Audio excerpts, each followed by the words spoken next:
Hello there, Marcus Kilvington here, founder of Food Profits. In this video I'm going to talk to you about one of our industry's biggest problems that comes up time and time again, and that is that food costs are too high. And I'd ask you to think about this question: is it really that the food costs are too high? You might think that, but other things to consider when you start to delve into this are we getting then the right price from our suppliers? You know, is that the reason that we think our food costs are too high? So suppliers is one element to consider. Another element to consider though is, are we actually selling the dishes on our menu at the right price and making us the right margin? So not just the right GP margin, but the right cash margin.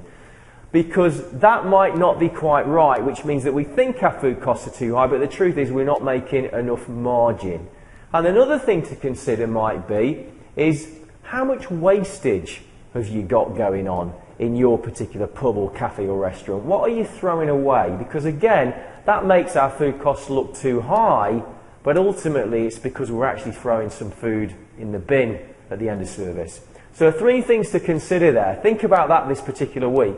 Because one of the things that we found at Food Profits is when we start to delve into these food costs are too high, and we look at those 3 issues there, 3 issues as well, is one of the things that always comes out of it afterwards is it might not just be the food, it might be all those other costs that you have to pay for every week and every month. So have a think about it this week, look at those 3 areas in your business and focus on those areas, and then when I see you again, you'll have some answers for me. Until then, be the very best that you can be for yourself, for your staff, for your customers.